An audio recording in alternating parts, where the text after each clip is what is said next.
Welcome into Dynasty Trading Room. Today I am grading your Dynasty trades.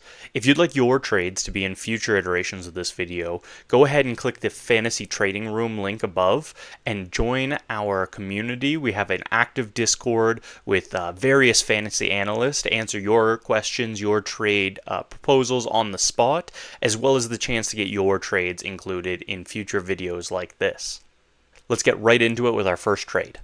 We have here a 2026 second and DeAndre Swift for Chris Olave. As you can see on the Keep Trade Cut graphic on the screen, the DeAndre Swift and a second side is valued higher. I'm going to totally disagree with that. I think Olave is valued way too low right now. I think the market has gone way too far in taking into account this concussion history. We saw this already with Tua. This isn't a new thing in the dynasty market.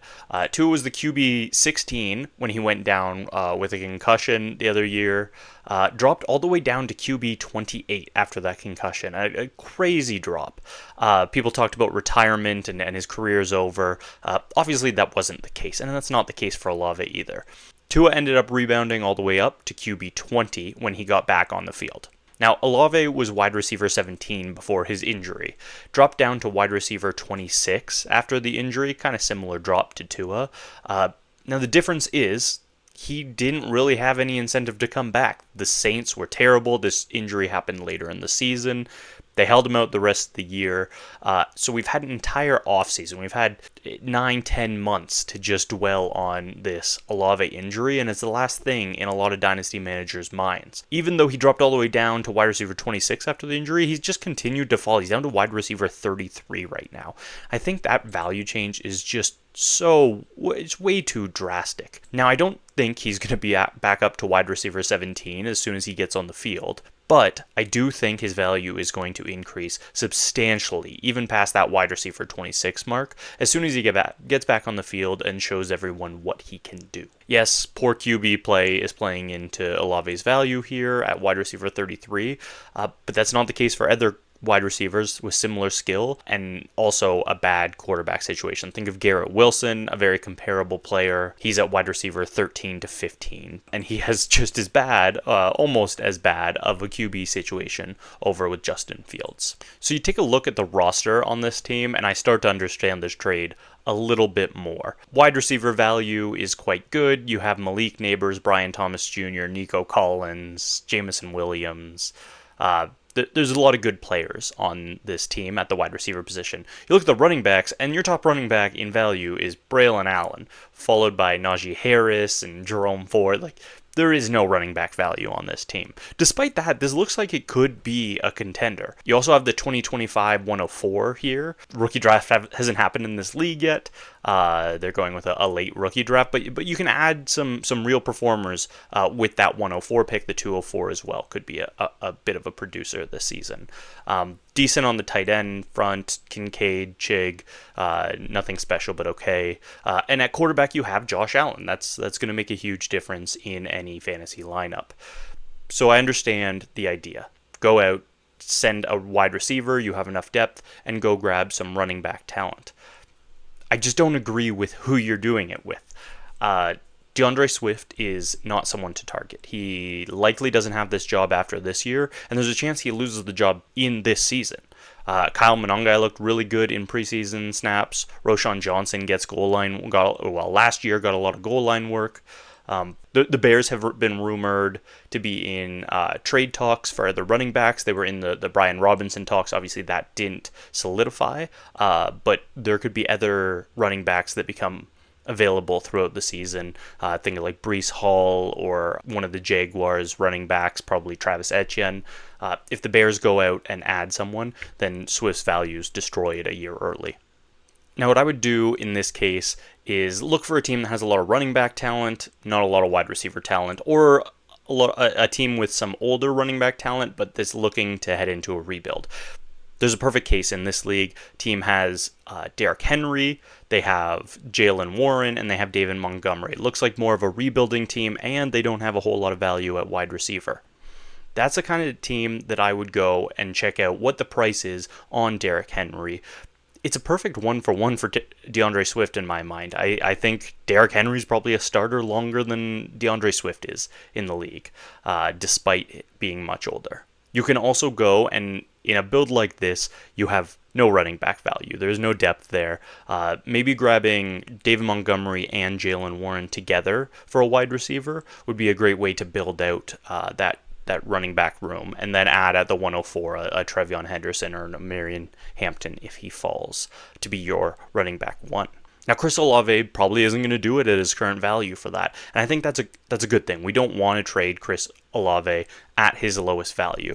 He's an easy option to trade when the season starts again. He gets some targets week 1, week 2, and everyone goes, oh yeah, he didn't retire. The last thing in your mind isn't the concussion. So look just one spot up on your roster, there's Jameson Williams. He's got a higher keep trade cut value. He's probably got a lot higher value in a lot of people's minds, but you still have 3 wide receivers above him, so he's not cracking your regular lineup week to week, most likely. Jameson Williams is someone who I have nothing against, but I think he's much closer to his peak value already. This Lions offense could see a bit of regression this season, losing Ben Johnson, losing your starting all-pro center. Things may not be as great this year as they have been in the past. So if you can send Jameson Williams for Derrick Henry, or send Jameson Williams and get back Jaylen Warren and David Montgomery, all of a sudden your team's looking like it could be more of a contender this season, and you still maintain a lot of great value into the future. So I'd say overall the Chris Olave for DeAndre Swift and a second, it gets a grade of a C+ in this case. It would be lower because I don't like the trade outright, but given your situation, I understand trying to move wide receiver value into running back production. Now moving into our second trade. This one's a bit of a bigger one. We have the side receiving Lamar Jackson, Jordan Whittington, and a 2027 first in exchange for Baker Mayfield, RJ Harvey, Chase Brown, and Shadur Sanders.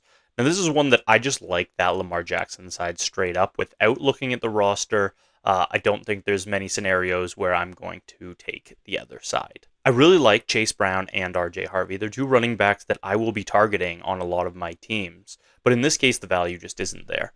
Maybe if you outright remove that 2027 first, I could see it becoming more of an even trade. Then you can talk about players. As it is, though, there's no siding with the Baker Mayfield side here. Lamar Jackson just provides too much value in these Superflex leagues. Looking at the roster now, it's only contributing to how great of a trade this is. Even after losing RJ Harvey, Chase Brown, they still have Gibbs, Achane, Bucky Irving, plus great depth in the running back room. Taking a position of strength like running back is on such a high-powered team like this and turning it into elite value in Lamar Jackson, elite production on game day, those are exactly the kind of moves you want to make to ensure that you're not just a great value team, but also a contender for championships. It only gets better when you look at the other side of this trade. That team trading away Lamar Jackson is 12th in keep trade cut value right now. That 2027 first could move into being an early first. I have the keep trade cut value graphic up with a mid first. If that moves up into an early 2027 first, and you could be getting like Arch Manning or Jeremiah Smith with that pick, then this is just a ridiculously lopsided trade. I have to go with an A+ grade on this one. I don't see any way it's getting better. It's already a lopsided trade in your favor. It works well for your roster balancing, and if that 2027 first hits, then this is just a blowout trade. Moving on now to the third trade we're going to look at. This is a really interesting one. We have Marion Hampton, Emeka Egbuka, a 2026 late second, all of that for Ladd McConkey, a 2026 late first, and a 2026 mid third. So we're going to break this trade down into a couple of pieces to make it easier to look at. First of all, Omarion Hampton and Ladd McConkey are obviously the high value pieces in this trade. I have them relatively close, but not as close as Keep Trade Cut has them here. So you can see in the graphic, they're essentially interchangeable. I have Ladd McConkey still a bit higher than Omarion Hampton. Now also look at Emeka Egbuka and the 2026 late first. They're relatively close in value. As you can see, Keep Trade Cut here has the late first quite a bit lower. I think the Egbuka hype train has gotten a little too far. Now, I really like Egbuka, but I don't think he's going to be the kind of elite producer that maintains the value that he has right now in Dynasty circles. I think he'll probably be a faller as the season starts, and people see that he's not this obvious first option the way he's currently being talked about in camp. So I'd say the difference between Egbuka and that late first is probably about equal to the difference of Lad McConkey and Hampton. So you're looking at fairly even between those four pieces. What's left over is just a second and a third. So obviously the second side here is going to take more value. So the individual that submitted this trade also has a few other trades they've made since this one that we can take a look at. They've added Evan Ingram for Dallas Goedert and a third. I think that's decent value. I like Ingram this year. Good production there. I don't know how much long-term value Goddard has left. They also added George Kittle and Jalen Noel for DJ Moore, Jonnu Smith, and James Conner. That one I'm not as big of a fan of. Maybe if we were in a tight end premium league, then I'm happy to do that. But George Kittle, I don't think he's better than Evan Ingram, but I don't think he's enough of an improvement to go out and make this trade and lose that value at wide receiver and end up running back with James Conner as well. He then followed it up with another trade, Josh Jacobs for JCM and Zach Charbonnet. Now that one's just great. That's an awesome value. Capitalize on this JCM hype that I think has gone too far. And Zach Charbonnet, who I really like acquiring, I think he's a great handcuff and could have additional value just himself in this offense. But he's nowhere near the running back that Josh Jacobs is. Josh Jacobs is an RB1 this season, and that's the kind of production that we want to win championships. So that brings us to where the roster is right now. And this is a great roster. You have Josh Allen, you have Bo Nix as your quarterbacks, Marion Hampton now with this trade to go with Bucky Irving, Jonathan Taylor, and the newly acquired Josh Jacobs. This is just great running back depth. George Kittle is a very good tight end, and I like that production. Even if the trade wasn't the best value, I can see it here in building a contender. And then at wide receiver, you have absolute studs like Nico Collins, A.J. Brown, as well as Emeka Egbuka now into the fold, as well as some young talent. T. Higgins, he's fourth on the list here. That's not many teams can have T. Higgins as their fourth wide receiver. They're very balanced. They have no positional needs. They're fairly deep. So that needs to be taken into account when you're grading trades, when you're looking at how you're going to control your roster.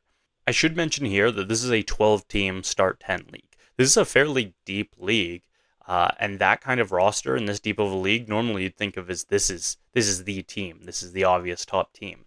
But looking at the league, that's not the case. There is one team ranked above this team that we've looked at, and they are absolutely dominant.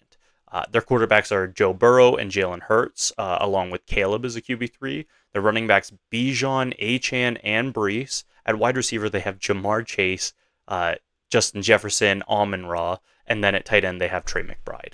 So this is an absolutely dominant team, like I don't know if I've seen in a 12-team league.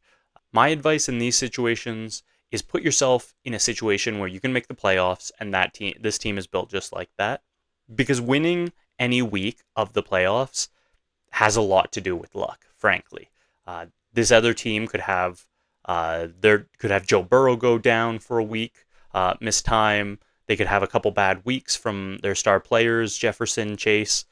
It's very easy for these kind of things to happen, so you just want to put yourself in the playoffs, give yourself a chance to win. But while doing that, you need to take into account that it's not the time to go all in and sell all of your picks, all of your young players for veterans in a win-now kind of move.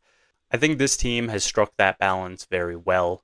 They have good young talent. They've added Egbuka. They have added Marion Hampton. But they also have really good win-now contenders like Josh Jacobs, and they're getting good value on their trades, which is really important in a league like this. Looking at just the main trade here, I'm going to give it a grade of a B+. Once you look at the other trades and how they built out this team, I think you could even go a little higher than that. But I like the value on the original trade without it being some kind of obvious sweep takeaway of a trade. If you're liking our content so far, go ahead and give us a like and subscribe below. Also, comment your own thoughts on these trades that I'm evaluating today. Moving on to our fourth trade here, we have a huge deal. This one's CJ Stroud, Amon-Ra St. Brown, Ricky Pearsall, and a 2027 late first. For Jaden Daniels, Jameson Williams, a 2027 mid to late second, and a 2027 mid third. And this is in a 10-team Superflex Start 10 league, so a little more shallow than the 12 teams leagues that you often look at. Now, it should be a high bar to get rid of Jaden Daniels in a Superflex Dynasty league. The first step in making one of those trades is getting an elite or near elite talent back, and in this case, you are in Amon-Ra St. Brown. Amon-Ra is too far from Chase, Justin Jefferson, CeeDee Lamb in value on Keep Trade Cut and in too many people's minds. This is a guy that is not even 26 years old yet. He just finished as the wide receiver 3 overall in fantasy the last 2 years. That's someone who deserves to be in that elite category. Still, in a Superflex league, Jaden Daniels is going to hold more value than that elite class of receivers, especially if you consider Amon-Ra in the second class of wide receivers. It's hard to look across positions, so here we can pair up Jaden Daniels and Jameson Williams to compare with CJ Stroud and Amon-Ra St. Brown. Obviously, Amon-Ra St. Brown is a huge upgrade over his teammate Jameson Williams. I don't think Jameson Williams is anything more than a wide receiver 2, maybe even a low-end wide receiver 2 on any individual season. Amon-Ra feels like a lock to be a top 3 wide receiver every season. I think that difference is about similar to the difference between Jaden Daniels and CJ Stroud. Obviously, Jaden Daniels much more valuable than CJ Stroud, but CJ Stroud is still a good quarterback. He still has a lot of talent. Even if he is a pocket passer, I think he's someone that will give you a very long time as a low-end quarterback 1 or a very valuable quarterback 2. I think it's fair if you want to give the edge to the Jaden Daniels side there just because of how dominant he is, but I value those two sides fairly similarly. Now on the Daniels side, the rest of the trade is a mid to late second and a mid third.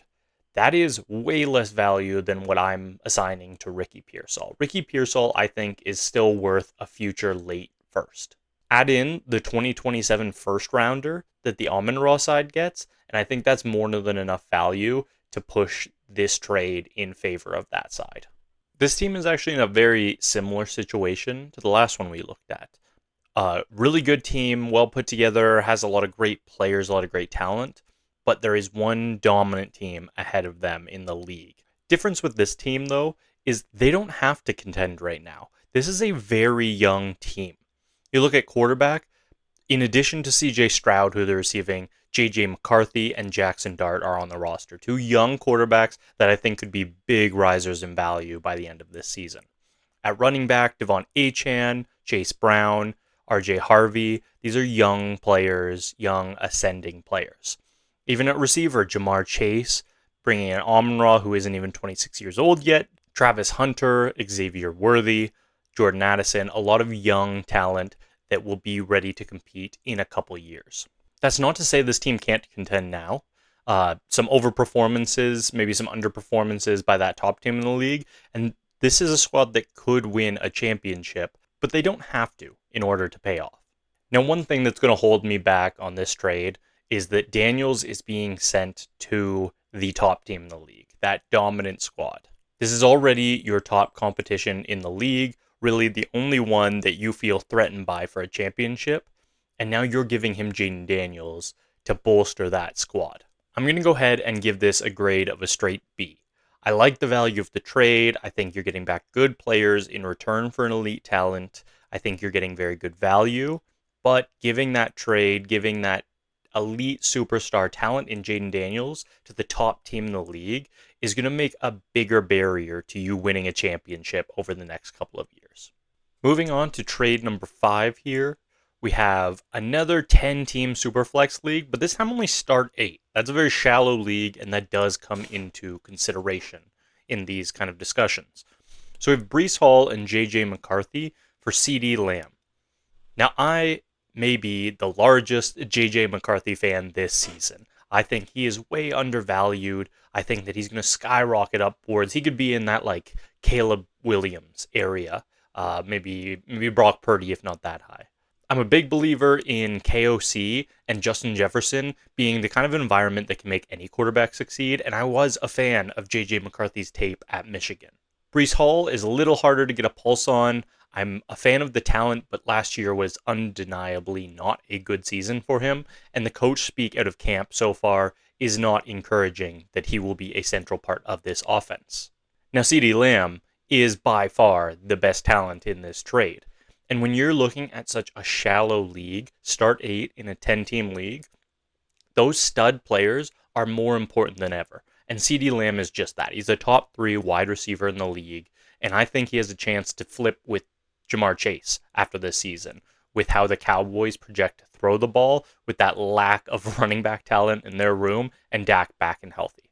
So while I also would be going out and trying to get J.J. McCarthy in my leagues, I don't think that this is the trade to do it for. Looking at the roster here, I can see the thinking behind this trade. At quarterback, after Jordan Love, it's Tua, and that's just not an inspiring combo. I am quite high on Jordan Love this season, but Tua has a lot of downside risk in his game. The vibes don't seem to be great in Miami right now. Aaron Rodgers is your third quarterback. Also isn't a very inspiring option here in a 10-team league if you are looking to contend. And this team is in contention. Don't get me wrong. Bucky Irving is a great running back. To have him as your top guy, Brock Bowers is going to put you in that conversation. And you have Justin Jefferson and CeeDee Lamb on your roster. I don't think moving CeeDee Lamb off your roster is the solution to find depth elsewhere. Instead, I'd be looking at trading maybe Devonta Smith, Jameson Williams, pairing them together, and getting that second quarterback to really move you up a level. Overall, in a 10-team league that's only start 8, that's that shallow, I can't give this higher than a D+. I really like J.J. McCarthy. I don't mind grabbing some value on Breece Hall, but moving CeeDee Lamb, you need to be getting unreal value in this type of a league, and I don't think it's quite there with this trade. Now on to trade number 6 in this video. We have another 10-team Superflex league, this time start 9, so in between on that depth side. On one side, we have Brock Bowers and David Montgomery, and on the other, a very large package, including Brandon Ayuk, Jaden Reed, Cam Skattebo, Matt Stafford, a 2026 first, and a 2026 second. Now, you have to be careful anytime you have these really big packages for one star player. While it's possible to have that package add up in value to be worth that star player, it's harder to get there, and these trade calculators aren't very reliable in guessing that value. In this case, for example, we see that this package is valued a little higher by KTC than the Bowers side, and I don't think that's the case. It takes a pretty specific team build for me to take the package on this side. I think the team here getting Bowers is getting great value if they have a roster that can contend. And that's the exact situation we're looking at here. At quarterback, there's Joe Burrow and Kyler Murray starting. At wide receiver, we have CeeDee Lamb, JSN, T. Higgins. And at running back, Bijan Robinson, and now David Montgomery. Adding Bowers to this lineup brings it from a fringe contender to a true contender. And I think that's a trade that's absolutely worth making. Now, the problem with these kind of trades is you're losing a lot of depth. You're giving up 4 players along with 2 picks for 2 players. That means 2 players less of depth to have in your lineup. And you're going to see it. Now you have Luther Burden and Rashad Bateman as your 4th wide receiver. Now you have JCM and Travis Etienne as your 3rd running back. That's not the kind of depth you want on a contending team. Luckily, this team does have depth in some spots. TJ Hawkinson and Tucker Kraft are both valuable players that could be traded to gain depth in other areas that are needed. This team also still has 3 second-round picks and a first over the next 3 years that they could utilize to help further make that push if injuries happen elsewhere on the team. Overall, I'm going to say this is an A- trade. You get a top star tight end in Brock Bowers that's going to give you that positional advantage, while you're just giving up a lot of depth pieces and nothing that's really going to make a difference week to week. The only thing holding me back from a higher grade would be if you already had a little more depth on this team to make it so that you could lose those players without it hurting at all. Right now, your starting lineup is great, but if injuries do hit or during those bye weeks, there may be a bit more struggles if you don't make a couple more trades down the line. That's going to be all for this video. If you liked seeing these trades broken down, go ahead and hit subscribe and like on this video. We're going to have a lot more content like this, as well as 2026 incoming rookies, and just general Dynasty content throughout the season. And if you want your trades broken down on videos like this in the future, go ahead and click the link above to get to the Fantasy Trading Room website, where you can sign up to be a part of our Discord community, where we have active discussions about your Dynasty teams, about trades, and you can get your trades put on episodes just like this.